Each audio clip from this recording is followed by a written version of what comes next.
We are just over a week away from the draft. I feel like people aren't excited about it. Maybe it's just I'm not excited about it and I'm trying to get excited about it. But I just feel like the lack of excitement is there. So we're going to talk about the draft. We're going to talk about how to get prepared for the draft. And we got to talk about this Brock Purdy thing. I know everybody under the sun's already talked about it, but I haven't talked about it. I haven't given my opinion on it. Suneil hasn't given his opinion on it. In fact, we just don't give opinions until it's Tuesday. We just keep our mouth shut. We wait till Tuesday, and then we can say whatever we want. But we're going to talk about it all next.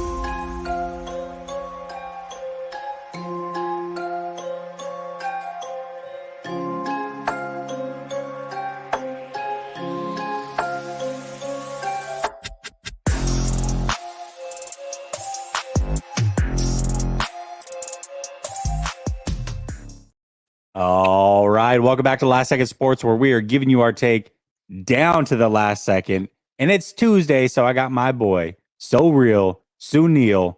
What's up, Suneil? Just out here living the dream the best way I Traveling. know. And that's why, so many people keep hating on my setup back home. So I'm like, let me just take this show on the road so my setup is a bit nicer. But I appreciate Tuesdays because that's an hour I get to spend with you. Let's get to it.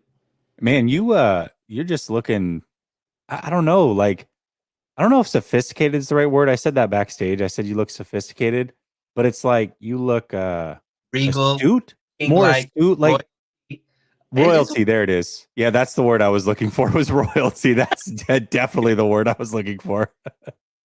whenever you cross your hands, it does give a little bit of a different aura Oh, is it? Oh, about is that it? Okay. You get chat. Let me know. Is this all is of a this sudden the look?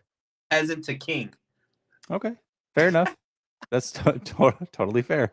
What's up, chat? How's everybody doing tonight? I see some of y'all in here. I see Gammon likes the thumbnail. The thumbnail is literally fire. That's literally what's going on. I tried to do, I'm sure everybody's seen the fire memes where like the one guy sitting in the house and it's burning down. He's like, everything's fine. It's kind of that vibe. That's the way it seems like everybody's treating this whole Brock Purdy situation. We'll get there in a second, but we do have some house cleaning around here. Chris Conley and Kerry Hyder signed with the 49ers. Now, Kerry Hyder obviously is coming back. Chris Conley is a new addition to the San Francisco 49ers. What are your thoughts on these two signings, Sunil? I think Kerry Hyder is important. I mean, I think you mentioned, I think it was last week, your fear of not being enough depth along the defensive line. So obviously, we know Adam Peters, John Lynch, Shanahan, the front office is very keen on last second sports, especially this Tuesday show. So they didn't want you to fear too much longer. So they went in and signed Kerry Hyder right after the show. So props to Jesse for making that happen. I am a little bit interested in all of these receivers that they're looking into. Not only the, Chris Conley, which they did sign, but also it seems like they've been doing a lot of wide receiver visits for the draft.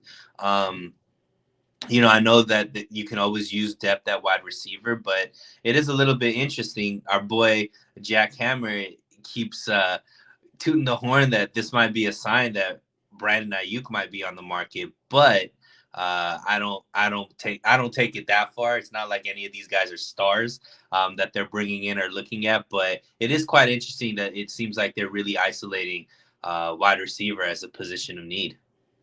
Yeah, the wide receiver thing to me is less to do about Brandon Ayuk and Debo Samuel, and I think it's more to do about Juwan Jennings. I mean, I don't think he's going to be here past this year. In fact, he just signed his tender today, but it's only a 1-year tender.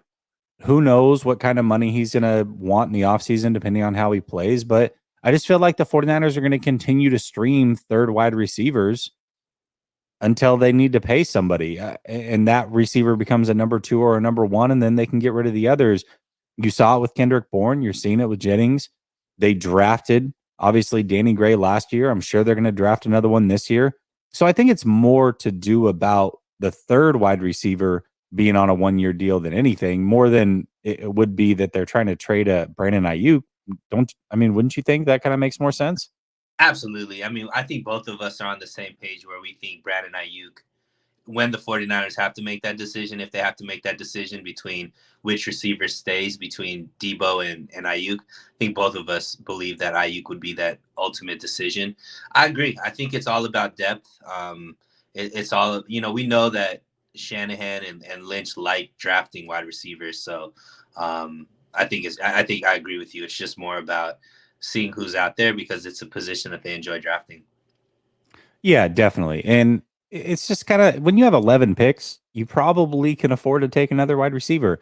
And it all depends if Brock Purdy's the future and Trey Lance isn't, all of a sudden Danny Gray doesn't fit that skill set. And so you do need to go get another type of receiver. They drafted Danny Gray to go with Trey Lance. A year later, Trey Lance gets injured. They think Brock Purdy might be the guy. So if that's the way that you're going to roll potentially, you probably need more possession type guys. And that's totally fine. So Danny Gray all of a sudden doesn't fit the mold. So it's like, okay, well, we move on from Jennings after this year. Danny Gray can't be that guy. We might need to bring in more bodies. So that's the way that I look at it more than anything. I agree. I just like when Jack's spicy. Yeah, it's a bold take. I don't mind bold takes. People are going to be wrong, and I'm sure that he'll get crushed if he is wrong, if that's really, kind of where his stance is. But I don't think that there's anything wrong with having a bold take. As long as you can kind of back it up and give reasoning to it, I don't think there's any issue with it. I don't believe it. I don't think that's the case. And we're going to talk about bold takes a little bit later in the show. But yeah, I mean, shoot, if that's what he thinks, that's what he thinks. I guess time will tell. We may be surprised, Suneil. We might be wrong. You never know. Few and far between, but Yeah, especially you. Yeah, true. Let's talk about basically the whole show is built around this topic, and it is a couple days old at this point. Shout out to Ryan Hensley, and actually it was somebody else who had pointed it out to Ryan. I wish I could give them credit, but Ryan had talked about it on his show. But he was the first one with the platform that I saw talking about it, and then some other people started breaking it down and talking about it. And there was the Yahoo article that came out a couple days ago, talked about Brock Purdy. It was a meet and greet type of interview. He is sponsored by Buffalo Wild Wings throughout the summer. Good for him. Shout out to him. It's who he's going to be sponsored by going into this draft and doing some things with them. But during this interview with Yahoo, they kind of just slipped in that Purdy is taking it day by day, not necessarily sure if he's going to make it back for 2023. And I think that one caught everybody a little bit off guard. I've stayed low in the cut. I didn't say anything about it, not publicly anyways. So this will be my first time talking about it. But what was your opinion and what was your thoughts when you heard about this? And then eventually, I'm sure, read the article to see exactly what the details were. So, Jesse, are you much of a superstitious person? Yeah, I don't know about like superstitious, more so like what comes around goes around, but no, probably not superstitious. Not really superstitious, like I gotta wear the right socks or the right underwear, but more like just like I know Oh no, I wear the same underwear every Tuesday for this show. It's good luck. No, I'm just kidding.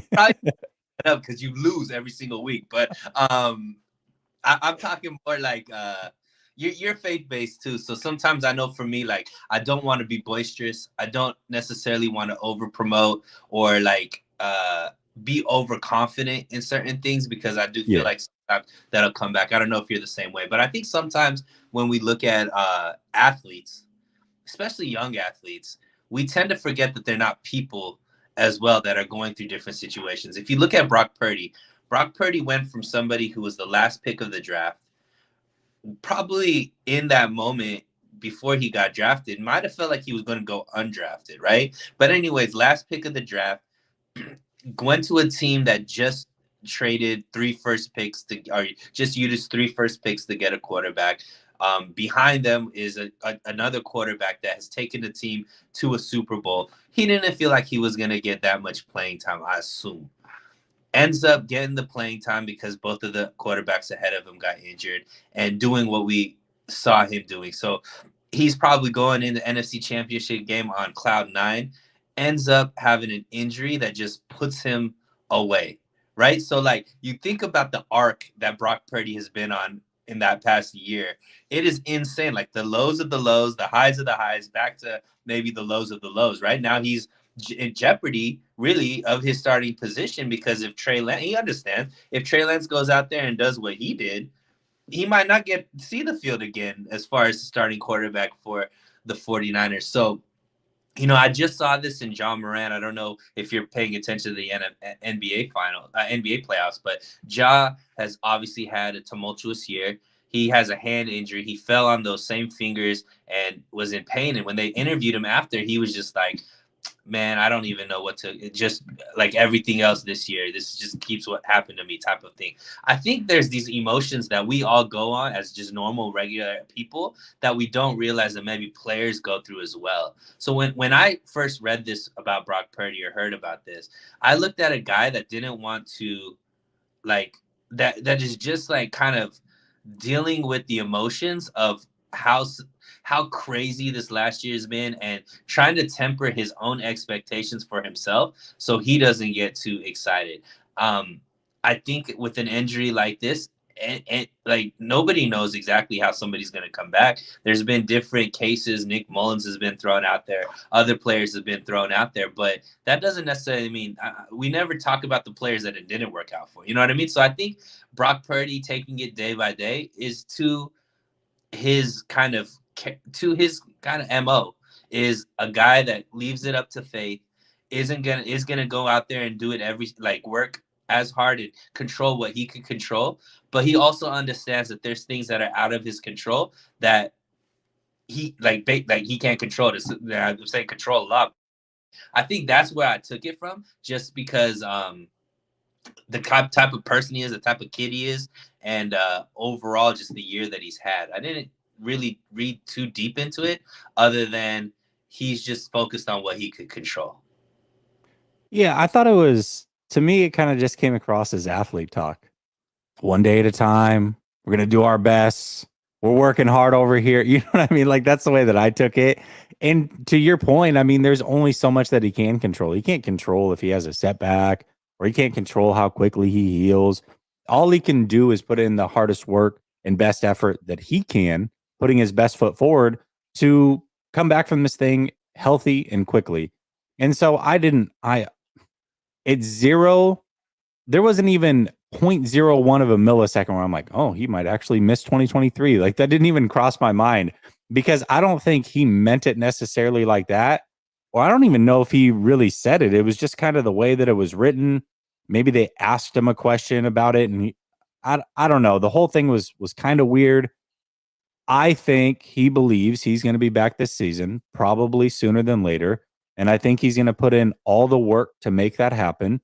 To your point, he is certainly fighting for potentially his career. I mean, he doesn't know what's going to happen. If Trey Lance or Sam Darnold come in and play, and they play really well, and they have 4 weeks to figure it out, he may never see the field again. That's a real possibility. How did he earn his job? Was the same exact way. He wasn't expected to play. Trey Lance was supposed to be the guy. They'd given up all that capital for him. If Trey Lance doesn't get injured, he's probably the starter again this year. So anything can happen. I think he knows that. And so I think it's interesting. It's got to be a conflicting situation in his mind, because it's like, I've got to do everything I can to be ready and available to take what I think is mine back, because if I don't, I might lose it forever. But also, I've got my whole career ahead of me. I'm only 23 years old. Right. I need to play this safe and make sure that I come back 100% and I'm not putting myself in jeopardy. So I've got to imagine that there's definitely a conflict there. You talked about his faith. I know that's a big deal to him.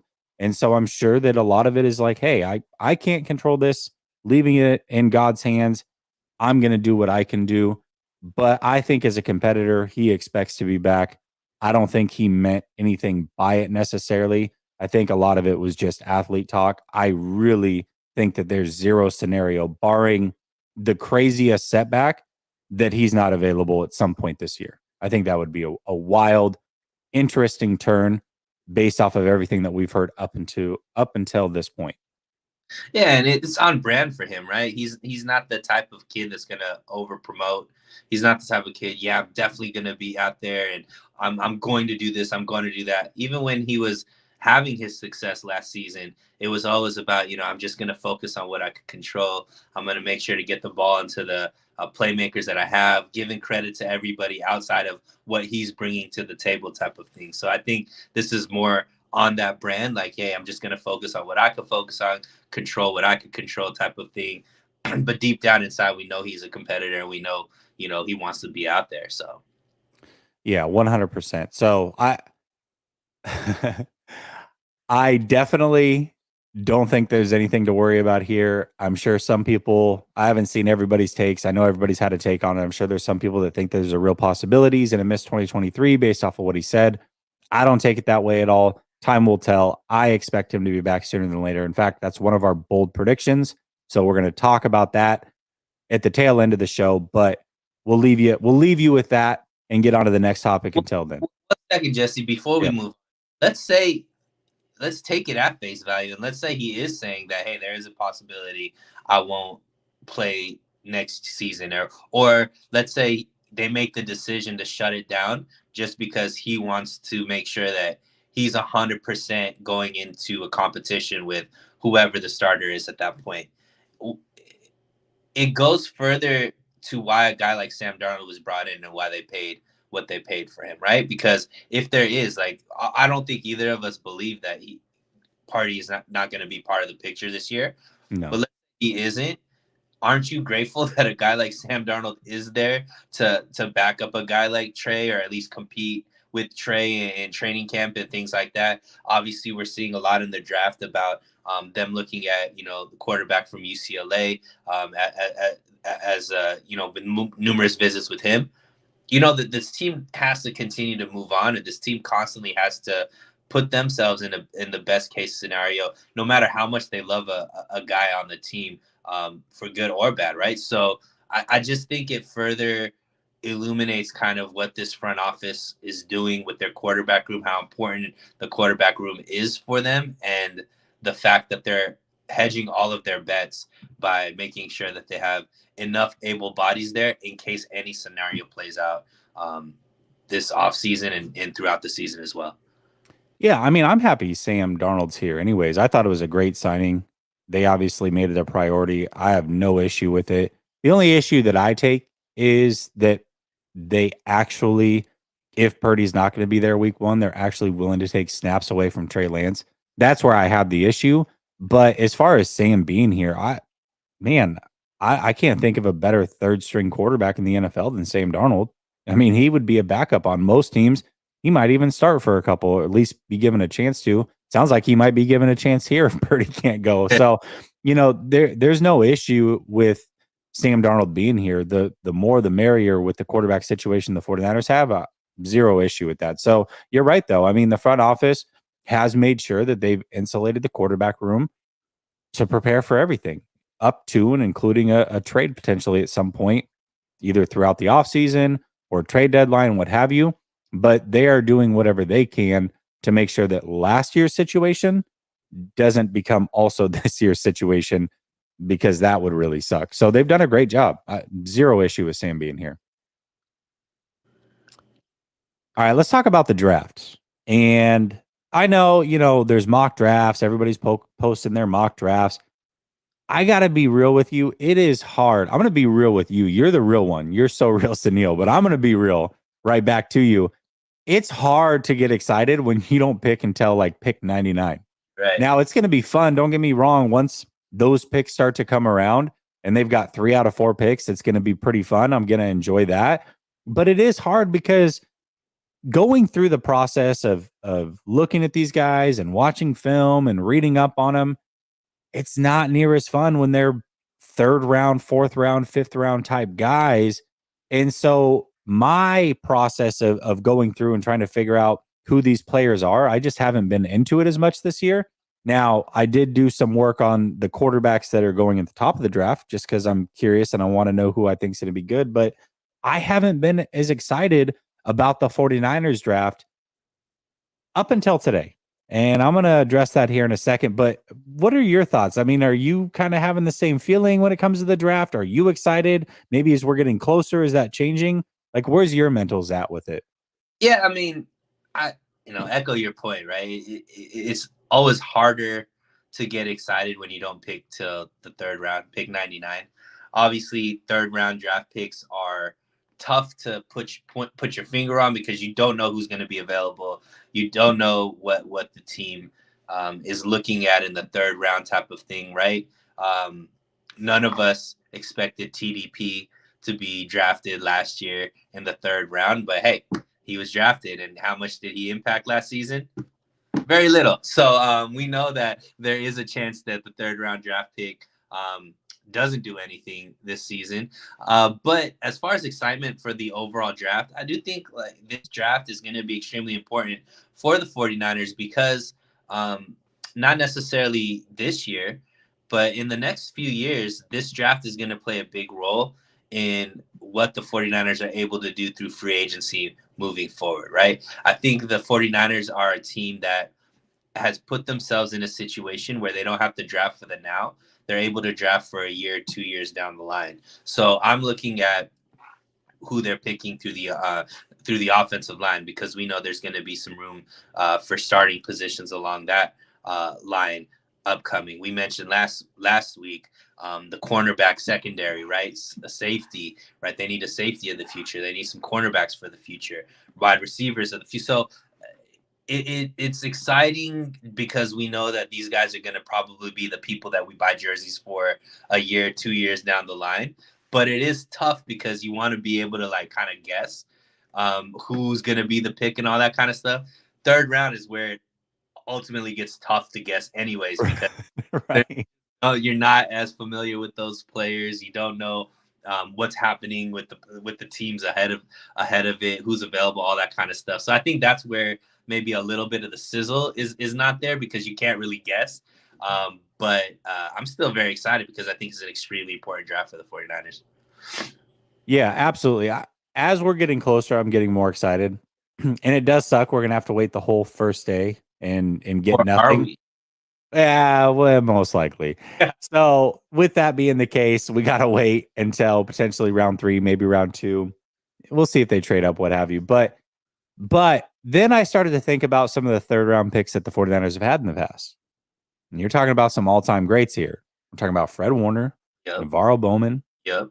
I think John Taylor, uh, Joe Montana, Terrell Owens. I mean, these are some of the third round picks. These are some great players. And so it's not likely that you're going to get a Hall of Fame caliber player necessarily, but you could.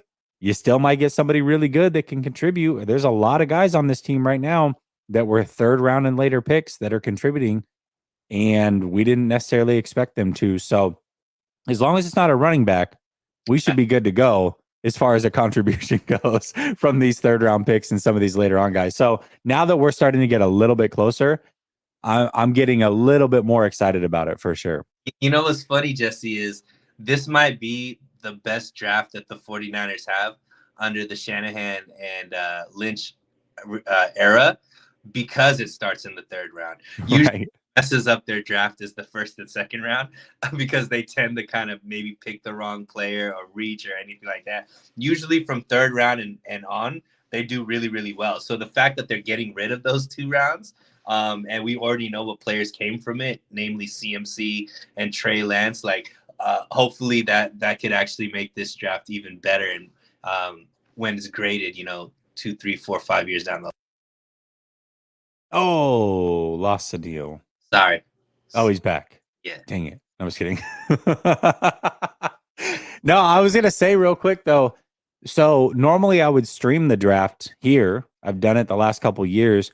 I'm going to try to do as soon as they go live for the third round. I'm going to try to stream that here because that's when it's going to get active. Now, my son has a football game, so we'll see timing wise if I can make it happen. However, the first round of the draft, I'm going to be streaming on the second channel. So that's why I've got that channel pinned to the top of the chat here. So I'm going to try to do something fun. If anybody can guess the first 10 picks of the draft, the players that are taken, I'm going to be doing some giveaways. So I want to see if anybody can hit that. So make sure you're subscribed to the second channel. watch the draft with us. We're going to go live over there. But yeah, like I said, there is some reason for excitement. Some all-time greats have been drafted in the third round by the 49ers. That's just the 49ers. I mean, if we go across the NFL, tons of players have been drafted there. So we'll see. We'll see what comes out of this. Monza says, I expect him back. I don't see Lance letting the job go.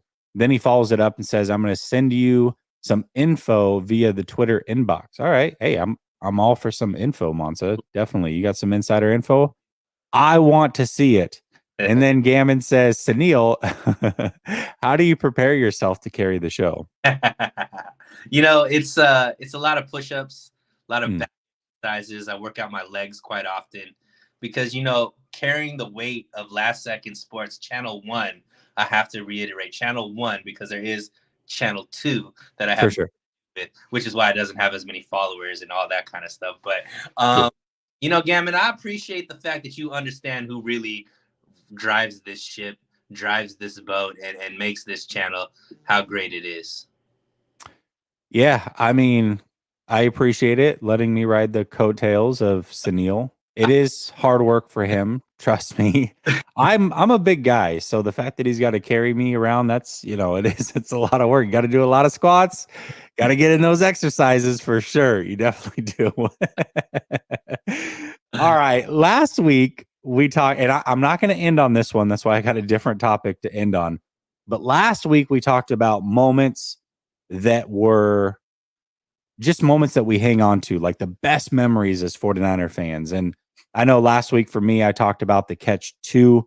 That was the game, the wild card game against the Green Bay Packers, how that was the moment that I'll always cherish above any other moment to this point with San Francisco 49ers. And I gave my reasons why. And then it got me thinking, like, man, there's also been some really hard, tough moments as a 49er fan.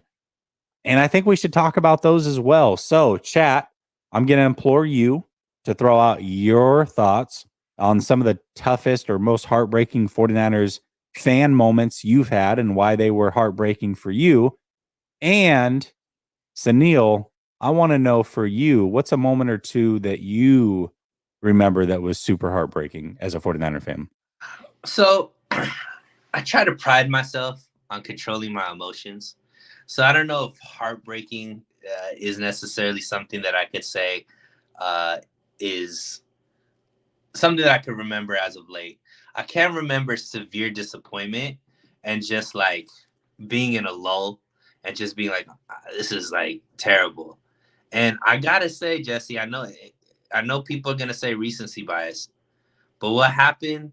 Suneil's gonna say the first time doing this show. All right, go ahead. Should have brought that one, but what happened this NFC Championship game when Trey Lance got injured? I'm not Trey Lance. When Brock Purdy was injured, I remember the moment that happened, and then he came back, and you could just tell he couldn't throw the ball. I was just like, this is so disappointing. Not only because I really felt like this year's team had a story and an arc that was going to be great, but I mentioned that I thought that whoever's going to win that game was going to win the Super Bowl. I thought we were going to be a part of one of the greatest games in NFL history.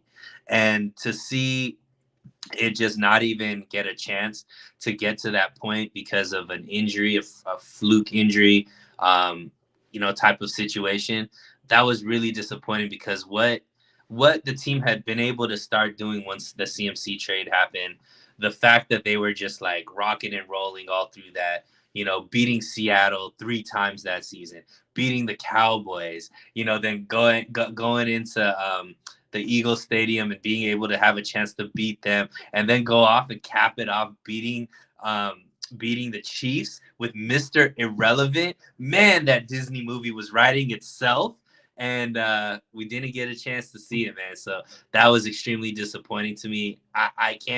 Other than obviously recently to that was the Super Bowl where there was just plays there that were left where we could have won a Super Bowl there with Jimmy. I remember definitely feeling like, man, I really thought this was going to go different.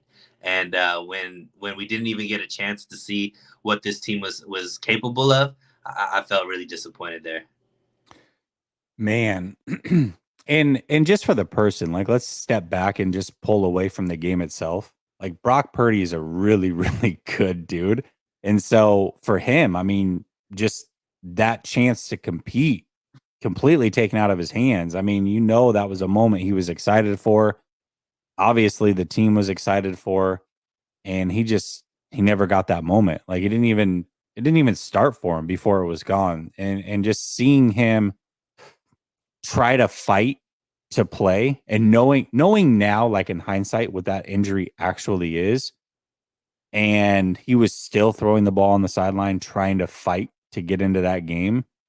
That's a heartbreaking moment just for the individual too. For me, I mean, gosh, the NFC Championship game against the Giants was tough. Ooh, The fumbles and Kyle Williams. I gotta say though, the one that stands out to me, just because my geographical location and how much crow I had to eat, had to be the 2013 NFC Championship, man. That loss to Seattle is like just gut wrenching. I had a house full of 49er fans. I'm living in Oregon. All these fake Seahawks fans are all of a sudden wearing jerseys and all this other stuff. And I had talked so much trash to them. And then for them to lose that game, and it wasn't just losing the game, it was like, that was it. That was the end of that 49er team, essentially. Navarro Bowman goes down with the injury. Seahawks fans are throwing popcorn at him as he's leaving. Like, just everything. And then knowing that if you won that game, you were going to win the Super Bowl. right. Like, it was a foregone conclusion. That was the Super Bowl matchup right there. Us versus Seahawks. Whoever wins is going to win the Super Bowl. We see them blow out Denver 2 weeks later. That could have been the 49ers. I hated Richard back then. Like just like Oh, as much as we love Richard Sherman when he came to our team, the amount that he hated with that Crabtree, like, oh my god, that was just brutal. well, and what was worse was I remember it was like slow motion. That play happened in slow motion, and I remember like realizing how much time was still on the clock. And as Cap like drops back, you see, I think it was Patton is wide open on the far left sideline. Nobody's within like 10 yards of him. If he throws it to Patton, that's easily a first down. You're at least getting a reset of downs. You're getting much closer. It's a very safe play, a very safe throw, and he goes for the fade shot to Crabtree, and it ends based on that. It was like, oh my, it was right there. All you had to do was hit Patton, and we're still moving right now.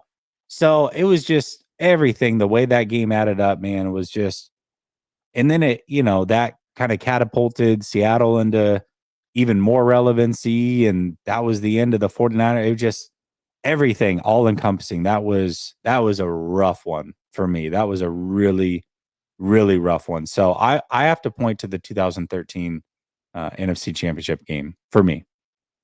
Yeah, I mean, that's a big timeline altering game, right? Because you said, that was kind of, if let's say that went different and they ended up winning the Super Bowl that year, Kaepernick's probably still our quarterback, Harbaugh's probably still our coach. You know what I mean? Like, there's a lot that's going on that's probably, I mean, that's not where we are right now. And you tend to wonder, like, we're getting to a point here with the 49ers in this regime where if it doesn't get done pretty soon, we might be seeing kind of like a timeline changing type thing, because this team can't stay together, probably past 2-3 more years, with this, especially if one of these quarterbacks pans out and they have to start getting paid, and, with all the stars, nobody's getting younger, they're only getting older. So we already lost Jimmy Ward, so we're starting to lose some of these key pieces that are like foundational type players. due to age, due to salary cap type of thing. So we got to get it done here pretty soon. Yeah, we definitely do. And I mean, that's another thing, right? Like if they win that Super Bowl, where are the 49ers at now? Jimmy's still here. He's probably the quarterback. They don't draft Trey. Like there's so many things that would have happened. I don't know, man. It's crazy how one play or just one moment can really change and alter a franchise for many years to come. And that's exactly what happened in that situation, no doubt about it. Monsa says thoughts on the Ayuk trade talks and Darnold QB1. Ayuk, we kind of talked about that. Neither of us think that Ayuk is going anywhere. This one is interesting, and we didn't really talk a lot about this, but it really does seem like there's this big narrative, this big push from the media that Sam Darnold is going to be the number one quarterback if Purdy's not here. I don't know where that's coming from. I don't know why it exists. What are your thoughts on that whole thing? I mean, is it just media talking, or is there something more to it? Is this something the 49ers are floating so that they can get us ready for it? Like, I don't know. This is kind of a weird situation. I will say this. It's realer to me than a year ago when all the narratives were there.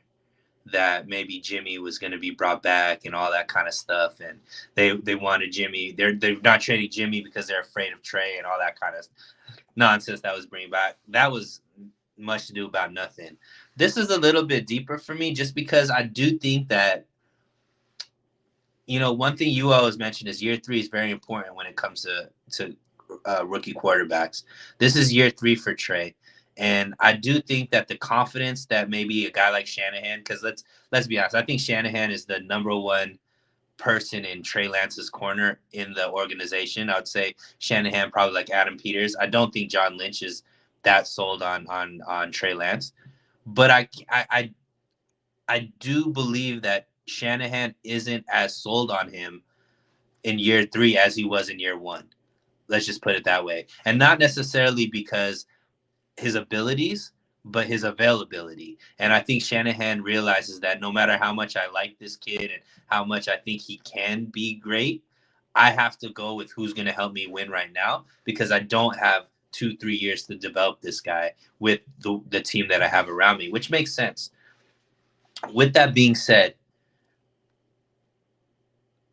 Kyle Shanahan isn't the type of coach that goes and finds a quarterback that has been unsuccessful in multiple different places and then brings him in as their quarterback to all of a sudden make him a superstar. We haven't seen that. He's taken quarterbacks that haven't blown up or were young and either had done good and made them way better, or a guy like, Kirk Cousins, who, he had as a rookie and all that kind of stuff.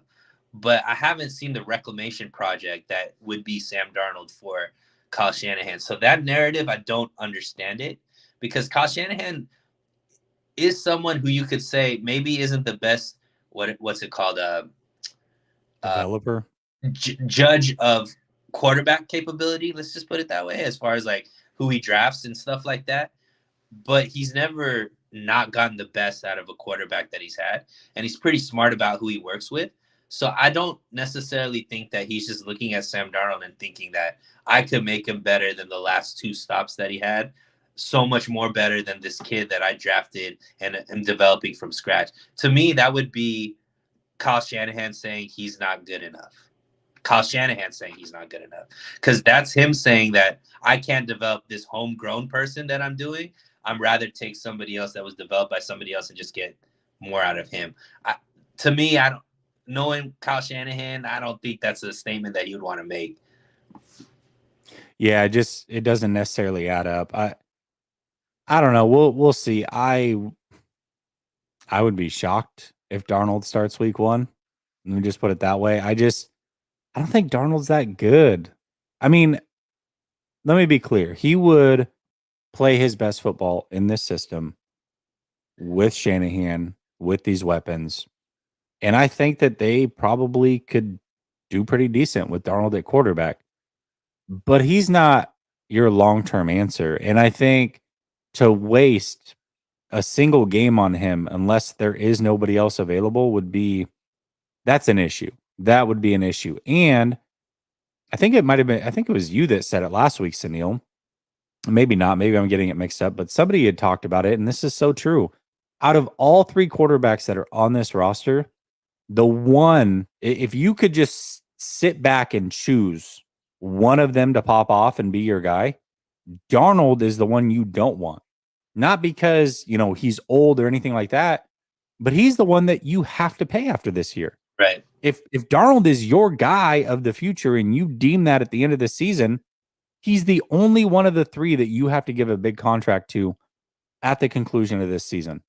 You don't want that. That's an issue. That walks back everything that you've talked about this offseason about how you want the cheap quarterback so you can build the team and this and that. If you think that Darnold is your guy at the end of this season, he's the one guy you have to pay. So it ruins all the things that you've talked about. So Trey Lance, if he plays really well, you have to pick up his fifth-year option.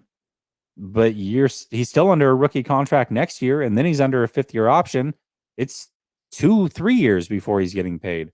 Right. Brock Purdy, you can't even renegotiate until he has 3 years in the league. So you've got next year for sure where he's cheap, and then you can renegotiate and get him the contract or whatever. But that's still another 2 years out. So Sam Darnold is the one guy that I'm sure that they're looking at saying, okay, it's great we have him. We're going to compete and do all the things and say all the right things. But out of all the quarterbacks, he's the one that can exceed the most amount of money, not only in the future, but also this year with incentives. If we have our choice, he's the only one that we don't want to just blow up because it hurts our pockets the most.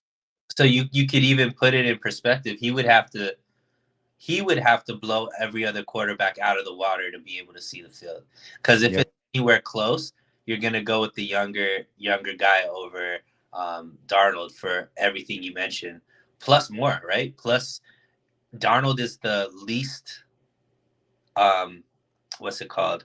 He knows the playbook the least out of the two quarterbacks, right? So he has the steepest hill to climb, and then on top of that, he needs to be head and shoulders above all the other quarterbacks to even see the field. So if those are the cases, once again, it's also Kyle Shanahan pointing to himself and saying, hey, I made the wrong choice when it came to quarterbacks. So for all of those people that think Kyle Shanahan is just super stubborn and double down on his mistakes and all this type of thing, and then are saying he's going to go with Sam Darnold, well, those two things don't make sense. Because if he's doubled down on his mistake, well, he has to admit that Trey Lance wasn't the right pick to go with a guy like Sam Darnold. And I don't know. I don't think that's the case. And I don't think even if it was the case that necessarily Kyle Shanahan would be so keen to make that move. Yeah, I agree with that. Monza also says Jimmy missing the touchdown in the Super Bowl and Cap missing in the Super Bowl. Yeah, that's Super Bowl losses are always tough. I see some other ones in here. We have Kyle Williams, Kansas City Super Bowl comeback. Oh, yeah, losing to the Cowgirls back-to-back. Watching the Super Bowl in the hospital because my son was born and losing to the Chiefs was brutal. Yeah, what's crazy about that one, too, a little just side personal story. So before that year started, so my dad passed away in December 2018. So the year prior or whatever. So that happens. My dad's a big 49er fan, but like one of his best friends is a Chiefs fan. And so they always went back and forth. And so actually, believe it or not, one of the last text that I have from my dad, he was making fun of the Chiefs and talking about how they didn't have a chance in the playoffs the year prior, which we know ended up not being true. But he was doing it to kind of poke fun at his friend or whatnot. So fast forward, I'm now living in Florida. It's my first full year in Florida. My buddy, who I grew up across the street from in Oregon, he lives in Virginia. So we're both on the East Coast. And we're like, hey, the Super Bowl's in Miami this year. And then next year it's in Tampa. So we make a pact. We're like, if the 49ers make it to either one of these Super Bowls, we're going. That's what we said before the season starts, whatever. So then, of course, they end up making it to the Super Bowl. tickets are astronomical. Both of our wives would kill us, and you would never find our bodies if we actually went to the Super Bowl. But what we did do is we went to Miami. We took in the festivities. We spent the whole week there, went to some parties, enjoyed our time. And then we ended up watching the Super Bowl in a bar loaded with 49er fans. And then they lost. And so now we're in Miami after a week's worth of fun, just like heads down, super depressed. We're just gonna drive back to Tampa tonight. Like, screw it. We don't even want to be here anymore. Like, it just sucked. The whole thing sucked all the way around. All this excitement on the road trip, the whole week leading up to it. We were so confident they were gonna win. And then just like the sadness of, I don't know, 1,000 people crammed into this bar was just the worst. The worst. And then losing to the Chiefs. Knowing that my dad's best friend is a Chiefs fan was like, oh my, of all teams, the Chiefs, like, what the hell's going on? So yeah, that one was definitely heartbreaking to say the least. And hurt the pockets as well. I bet. All right, let's see what else we got here. Corey says, as a Seahawks fan, much love and respect. Which, in your opinion, was a bigger moment, the tip or the Beastquake? I mean, the bigger moment was definitely the tip, but just the tip, by the way. The bigger moment was that, as far as what it meant, but I think the more iconic moment that will never, ever be forgotten is probably the Beastquake. I think that is a more iconic moment in time, but the more important moment would have been that interception, in my opinion. What do you think about that one? Same. Yeah. I mean, the Beastquake was like, that, dude, that was a savage moment. Tyler says, I'd say the Rams loss was heartbreaking as well. They're all heartbreaking. Every single one of them. What? I'm not even going to read it. Like, what are you even saying here, Tommy? My gosh. Tommy DMs me on Twitter the strangest things, and I love it. Fish and Chip says, doesn't matter who is at QB under Kid Kyle injury. Okay, geez. Third string all pro says, hey, Jesse, if Darnold beats out Lance, you got to buy a Darnold jersey. I'm not a jersey guy. I won't wear it. And I'm definitely not hanging it on my wall. That's not going to happen. So no, not going to happen. Mojo says, Jesse, the true 49ers beat reporter. I'm not a beat reporter, but I appreciate it. Don't agree with you all the time, but you strive for the truth. Props. Thank you, man. I'm willing to go against the grain a little bit. And if I believe in something, then I'm definitely going to give you my true feelings, even if I'm going to get a lot of backlash. Gammon says, at Jesse, Ryan interviewed you. Will you interview him? Talked about it. I almost started a channel kind of centered around like faith and drug usage and kind of combining it together. And we had talked about doing an interview. I don't know. I don't know what platform I would do it in. It would have to be something completely different. It wouldn't make sense necessarily to do it on this channel. That's not what this channel is about.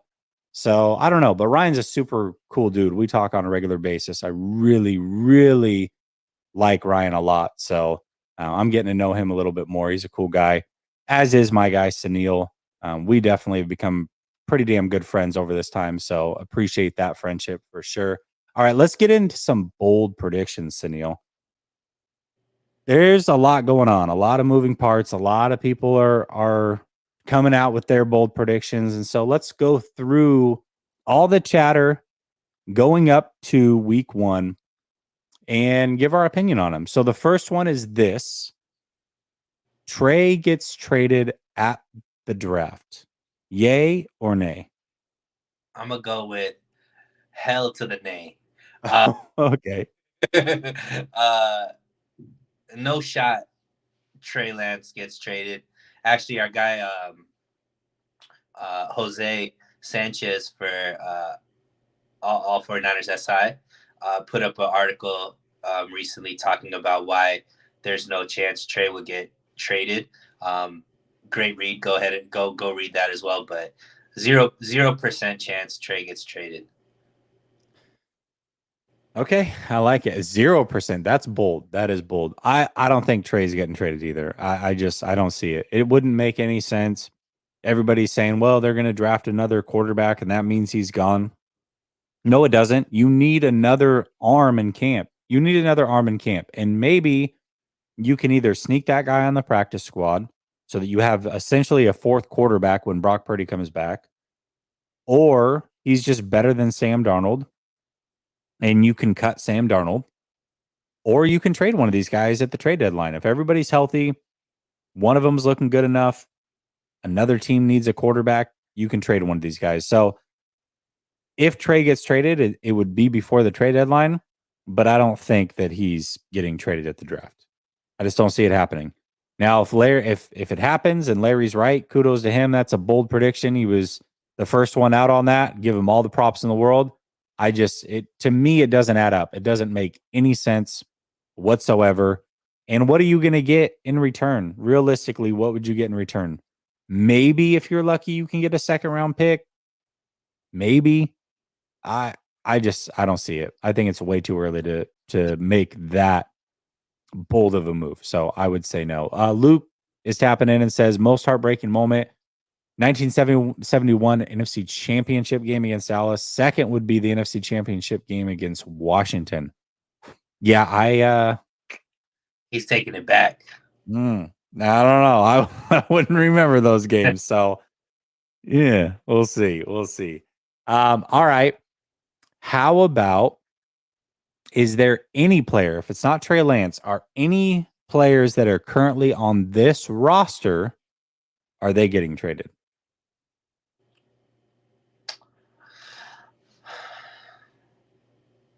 Oh, we're supposed to be bold, right? Well, I mean, if it's more so like, hey, these are some of the bold predictions that are floating around. We don't have to agree with them. But I'm just, do you think it happens? Be real. Be real. Yeah. I mean, the 49ers always trade away somebody. You know what I mean? But it's going to be like for a 6th or 7th round pick. I think a guy like TDP could possibly be traded, especially if they draft another running back that maybe shows a little bit more in training camp than TDP. Or they usually have, some undrafted linebacker, somebody that they've developed that could get traded for a 6th or 7th round pick. So I do think that there's a possibility somebody gets traded. It's not going to be anything blockbuster. It's going to be a depth piece, somebody that probably isn't more than a special teams player for the 49ers. But especially with the amount of 49er personnel that are around the league now, Titans, Jets, Miami, Houston, the chances of the 49ers being able to get an additional 6th, additional 7th from drafting a deep depth player, I think is always a possibility. Yeah, Soup says Larry backed up his stance yesterday. No, like I said, I don't have an issue with making a bold prediction. Like if you genuinely feel it, say it. There's nothing wrong with that. Sometimes you're going to be right, sometimes you're going to be wrong. And he has some merit to his opinion. It's not like he's just pulling it out of his butt and being like, well, I think this, and then hot take this, hot take that. Larry is smart about it. He definitely has his reasoning why. I disagree with that, but it doesn't make him wrong. He could definitely be right about it. And if you're going to give a hot take, we talked about this early in the show, but if you're going to give a hot take, as long as you have a reasoning and you can back it up and you have some like thoughts that you can walk us through, I have zero issue with it. So, I mean, kudos to him, and he may be right. I mean, I heard that he was on Grant's show and said that the Warriors were going to lose game 2 and Draymond was going to get ejected. I mean, that came to fruition. You know what I mean? So, no issue with that at all. Dude is Marty. Ryan, why am I the drug usage channel guy? Well, we had talked about it, Ryan, in DM. I'd kind of told you about a little project that I was working on. I actually do have some interviews like in the bank that have already been done, recorded, edited. But then I ended up starting the second NFL channel and I just never went that route. But I do have interviews out there ready to go. And it was more just so like people that had rough childhoods, things that they've been through. You definitely fit that mold. So that was where the conversation came from. But that's pretty funny. Monza says Mitchell and Jennings trade bait. Yeah, that's what I was going to say was I don't think that a player gets traded on draft night. But I have been saying this. If there was a player that was going to get traded, I would say it would be Mitchell. He would be the guy that I would say this.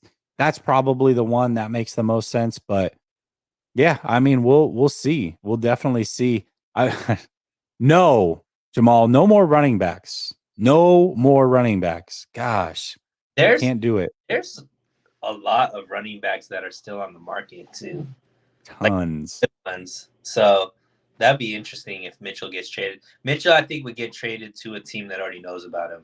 So it'd be either the Jets, Miami, the Titans, or Houston. That's what my guess would be. But I mean, Miami loves all of our old running backs. Why not take Mitchell too? I think the 49ers see value in keeping Mitchell on the team. I actually think he's safe.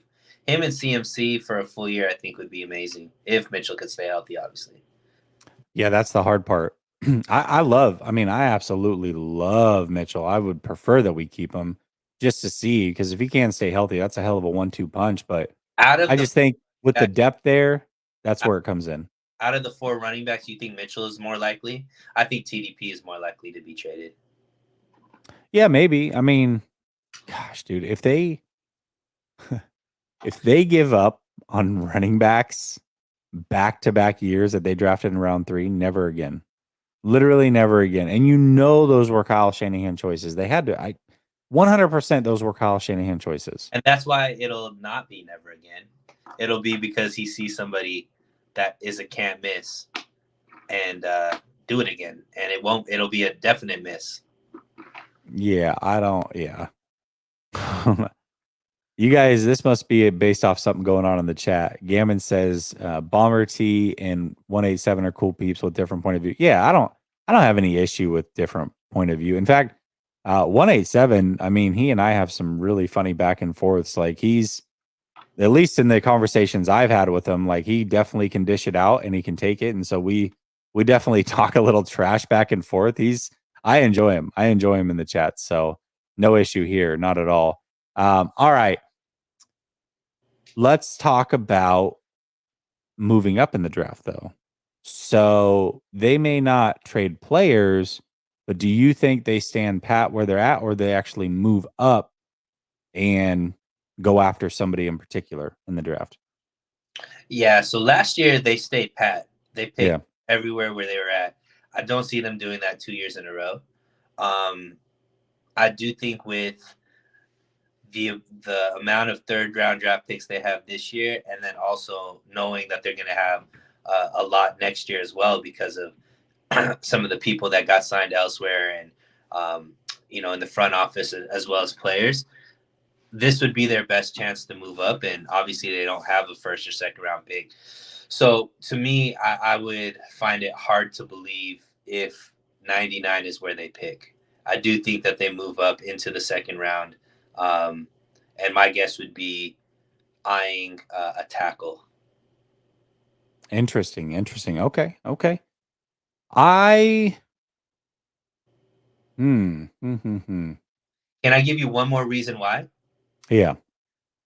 The last time they moved up to get an offensive lineman in the 2nd round, or moved their draft pick to get an offensive that ended up an offensive lineman in the 2nd round, was Aaron Banks, and that worked out well for them. So I think they have some confidence seeing that they could eye a certain player on the offensive line and feel like that'd be the guy. Okay, that's fair. Also, real quick, I talked about 187.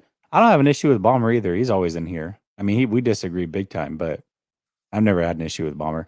How about them? Niner says at Last Second Sports, hey Jesse, what do you think factored in more to Conley signing? His speed and athleticism, or his run blocking? Rated over 80 in run blocking the last 4 years. No block, no rock. Yeah, I think I would say probably size and run blocking. I know that he's a faster guy as well, but he's one of these guys that have floated around the league, but he's a seasoned vet. I mean, this guy's caught a touchdown in the playoffs. It's not like he hasn't had any playing time. He's just kind of floated around and never really played. Like, he's put on some film out there. I just think that it's much needed depth. He may not even make the team. We'll see. Time will tell, but I would say just the size. Again, they're trying to potentially replace Jennings. And I know that Conley may not fit that mold as far as like the future number 3, but I think that's more the archetype that they are. Whenever Jennings is out, that's who they want to be in. So they need somebody that can block. They need a big body. More so that type of player versus the straight route speed guys that aren't blockers, Danny Gray. So I don't know. He may not make the team, but I would say probably size and certainly run blocking for sure. Tyler says, Jesse, do we beat the Eagles this year? I really think that's going to be the week 1 game. We talked about this. We think that's going to be like the Thursday night season opener for the whole NFL. Yeah, they'll beat the Eagles this year. Definitely they're going to beat the Eagles. I think so. And then Fish and Chip says, since anti-social media, nobody stands on conjecture. Yeah. It's no disagreement necessarily there. Monza says we will draft a running back in the 3rd. I hate all of you for that opinion. Gosh dang it. Okay.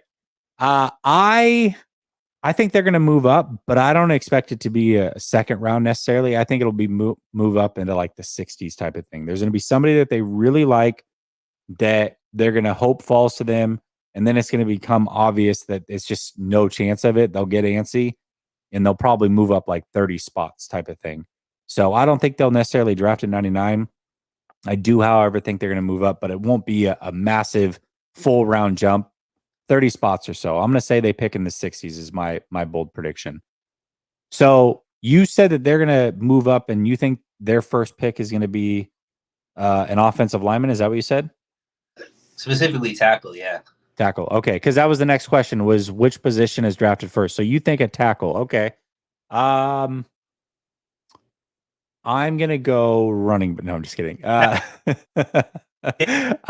Kicker. Yeah, kicker, wide receiver. I'm gonna go. Man, I really want it to be a safety, and I think it should be a safety, but for some reason, I just don't think it's gonna be that. I'm gonna go tight end. The first pick's gonna be a tight end. There's a tight end that they specifically want. There's 2 of them that they're okay with, is my guess, and they're gonna really want one of either one of them. One of them is going to go. That's going to prompt them to move up, go get the other guy. So I'm going to go tight end is the first pick in this year's draft. We'll see. What's the wildest first pick that you think they'd make position-wise? Oh, I mean, running back would have to be it, right? I think, like if they go running back again, dude, oh man. That would be brutal. That would have to be the wildest one. Yeah. What do you think? I don't know about wild. I guess it's interesting because you look at some of these draft boards and it seems like there's going to be some players that drop, and there's a lot of like big name linebackers that seem like they're going to be dropping. And I don't know with the current regime if linebackers would be there, but Kasala's gone, D'Amico Ryans is gone. Wilkes is more of a secondary guy. But it would be interesting. They hit on a guy like Fred Warner in the 3rd round before. There's going to be some good linebackers there. Bowman was a 3rd round pick. I know different regime, but still. Yeah. So, and I think there's going to be some really, really talented players from really, really good schools that are going to be available around where the 49ers can pick. So maybe a linebacker. Interesting. That would be interesting. That I saw some people say punter, long snapper, kicker, quarterback. I actually don't think it would be that crazy for them to move up or just take a quarterback with their first pick. If there's one that they really like there, I don't think it's that crazy. Now, maybe to move up and draft one, that would be a little much. I think that might be a WTF moment. But if they just stay at 99 and pick a quarterback, I don't think that would be that crazy. If there's a guy they really like, I know a lot of people are saying DTR. I think there's always players that go a lot higher than what the consensus thinks or fans think or mock drafts think. I think DTR might be one of those guys. I really do. I think that there's a lot to like about DTR. I would be shocked if he makes it to 99. I know mock drafts have him like round 5 to 7. I don't see it. I don't see it. So I think he is one of those guys that could move up. Toon is one of those guys that can move up. I was talking about him with David and Marco. So yeah, there's some guys out there. We'll see. All right. Last 2 questions. Is Purdy cleared by week 1? Not necessarily starting. That's the next question. But is Purdy cleared by week 1? No. Okay. Yeah, I think he's going to be into the season before he's cleared and ready to go. Okay. I actually think Purdy is going to be cleared by week 1, but it's going to be one of those situations where he's he's technically cleared, and so he may be the backup type of thing, but he hasn't had any competitive practices under his belt, and so he's not necessarily like ready to go, but he's medically cleared to go, if that makes sense. He just needs to kind of build up the competition and get back into the flow of things, that type of stuff. He's not suiting up. Yeah, either that or like maybe like by week 2 he's the backup type of situation. I could see that, and then depending on how it goes with either Darnold or Lance, week 3, week 4, week 5, that type of situation would be my guess. But I don't think he starts. A lot of people have said that he starts this season on a pup. He's not technically back till week 5. I actually think that he's going to start the season probably on the active roster. Like they may not make him active, but like he could technically be active. I don't think they're going to put him on a pup. That's what I think. But we'll see. We'll see. All right. Who's the starter week 1? Trey Lance. No question. Just boom, Trey Lance. 100%. Okay. Starter. Not a okay. Okay. So let me take it a step further. Barring injury, so we can't predict injury. Barring injury, who's the starter week 18? Is it still Trey Lance in your opinion? Yeah, and starter in the Super Bowl. Oh, I love it. I love it. Okay.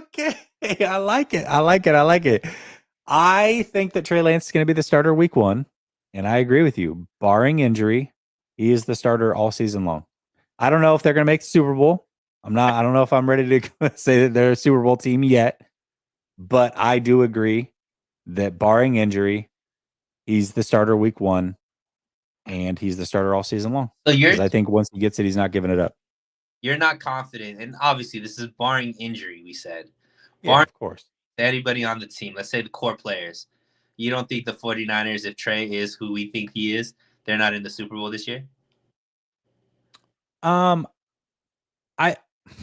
I think that they definitely, if everybody's healthy, so you're saying barring injury for the whole team? Yeah. Yeah. I mean, I think that they should be the favorites to go to the Super Bowl for sure. Why you can never beat me, Jesse? It's underneath right here. Bold. Whoa. I didn't say bold prediction. Who's going to the Super Bowl? That was not a question. I just read bold prediction. Look, you. Oh, okay. Over there, we make it bold predictions. Trey Lance starts week 1 and week whatever it is in the Super Bowl in Vegas. Okay. All right. I like it. Well, I will say this: Vegas has Trey Lance is a really high likelihood. I mean, obviously we know DeMar Hamlin, if he plays a single snap, is getting comeback player of the year. So he actually shouldn't even count. He's in a category on his own. He 100% is winning that award. So let's take him out of it. If we remove him from the equation, Trey Lance is actually the number 1 guy to win comeback player of the year in Vegas's mind. Vegas usually knows things that most people don't. So that's pretty crazy. And it's by a pretty wide margin. So they think that there's something there with Trey Lance possibly starting and then playing all season long as well. So usually if you align yourself with Vegas, you're in a pretty good spot. But you're right. It is bold predictions.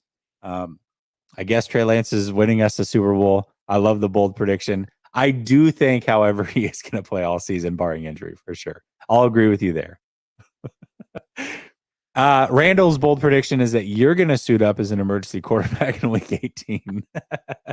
Dude, I mean, look, I could get a concussion like Josh Johnson. That's true. And to be fair, going to the Super Bowl and winning the Super Bowl are two different things. Yes, I think Cincinnati is winning the Super Bowl this year. That is my prediction on who wins the Super Bowl. Way too early prediction. It's on the second channel. But I definitely do think that they are going to win a Super Bowl this year. If I had to pick a team right now, it would be them. My bold prediction is Jesse is about to start a third channel. That's Last Second Sports Bengals edition. Clearly.